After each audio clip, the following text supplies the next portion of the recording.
ಸಾಮಾನ್ಯವಾಗಿ ಬ್ಲೌಸ್ಗೆ ನಾವು ಲತ್ಕನ್ ಮಾಡಬೇಕು ಅಂತಂದರೆ ಇದು ಎಂಬ್ರಾಯ್ಡಿಂಗ್ದು ಒಂದು ಫಸ್ಟು ಡೋರಿನ ಹಾಕ್ಕೊಂಡು ಸ್ಟಿಚ್ ಹಾಕ್ಕೊಂಡಿದ್ದೀನಿ. ನಂತರ ಮತ್ತೊಂದು ಲತ್ಕನ್ನು ಅಂದರೆ ಆಪೋಸಿಟ್ ಇದರಲ್ಲಿ ಇಟ್ಕೊಂಡು ಸ್ಟಿಚ್ ಹಾಕ್ಕೋಬೇಕಾಗುತ್ತೆ. ಆ ಎಡ್ಜಲ್ಲಿ ಎಂಬ್ರಾಯ್ಡಿಂಗಲ್ಲಿ ಅಥವಾ ಹ್ಯಾಂಡ್ ವರ್ಕಲ್ಲಿ ಕೊಟ್ಟಿರ್ತಾರಲ್ಲ ಆ ಎಡ್ಜ್ಗೇ ಸ್ಟಿಚ್ ಹಾಕ್ಕೊಂಡು ಈ ಥರ ಉಲ್ಟಾ ಪಲ್ಟಾಯಿಸ್ಕೊಳ್ರಿ.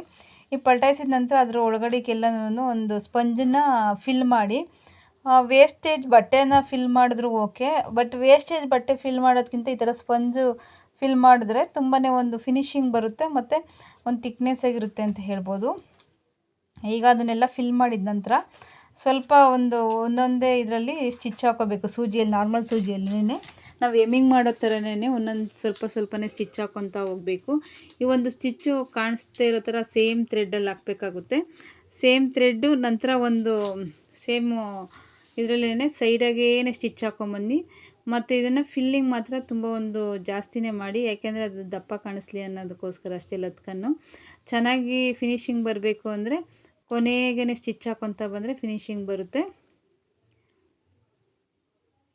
ನೋಡಿ ಈಗ ನಾನೆಲ್ಲ ಹಾಕಿದ್ದೀನಲ್ಲ, ಯಾವ ಥರ ಒಂದು ಮೆಥಡಲ್ಲಿ ತೋರಿಸಿದ್ದೀನೋ ಅದೇ ಮೆಥಡನ್ನ ಫಾಲೋ ಮಾಡಿ.